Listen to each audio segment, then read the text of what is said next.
इतर बातम्यांकडे, राज्याच्या राजकारणात आणखीन एक भूकंप होणार आहे. हो, कारण ठाकरे सेनेचे नेते खासदार संजय राऊतांनी केलेल्या दाव्यानं राज्याच्या राजकारणात खळबळ उडालेली आहे. दरम्यान संजय राऊतांनी नेमका काय दावा केलेला आहे पाहूयात या स्पेशल रिपोर्टमध्ये. राज्याच्या राजकारणात आणखीन एक भूकंप. राष्ट्रवादी शिंदे सेनेचे 50 आमदार भाजपात जाणार.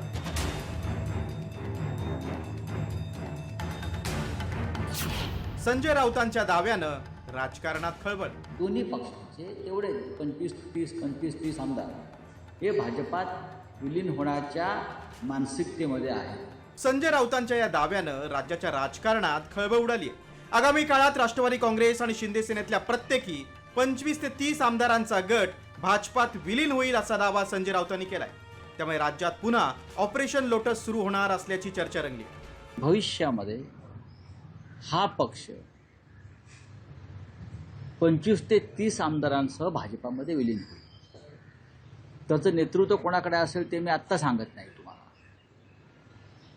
आणि त्याचबरोबर शिंदे गटाचेही तितकेच आमदार हे भाजपात विलीन होते. दोन्ही पक्षांचे तेवढे 25-30 आमदार हे भाजपात विलीन होण्याच्या मानसिकतेमध्ये आहेत. राष्ट्रवादी आणि शिंदे सेनेचे आमदार लगेचच भाजपात जाणार नसले तरी पुढच्या काळात हे घडण्याची शक्यता शरद पवारांच्या राष्ट्रवादीचे प्रदेशाध्यक्ष शशिकांत शिंदेनी बोलून दाखवली. तर अजितदादांच्या राष्ट्रवादीचे मंत्री हसन मुश्रीफांनी मात्र राऊतांनी आपल्या पक्षाचे खासदार सांभाळावेत असा टोला लगावत फुटीची शक्यता फेटाळून लावली. कोणत्या पक्षातले लोक कुठे जातील हे निवडणुकीच्या वेळेला त्यावेळची परिस्थिती बघून निर्णय घेतील. काही आमदार त्या बाजूने जातील याच्या बाबतीमधली शक्यता नाकारता येत नाही. सद्य परिस्थिती तशी परिस्थिती होईल असं मला वाटतं. राष्ट्रवादी काँग्रेस पक्षाचा एकही आमदार हा अजितदादाचा पक्ष सोडून जाणार नाही. एकही आमदार.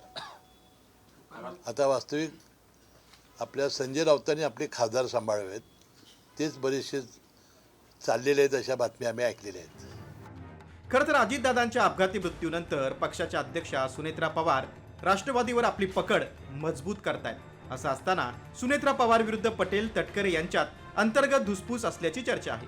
तर दुसरीकडे भाजप शिंदे सेनेला खिंडीत गाठण्याची एकही संधी सोडत नसल्यामुळे शिंदेचे आमदार अस्वस्थ असल्याची चर्चा आहे. आणि त्यामुळेच राज्याच्या राजकारणात भूकंप होणार का याकडे सगळ्यांचं लक्ष लागलंय.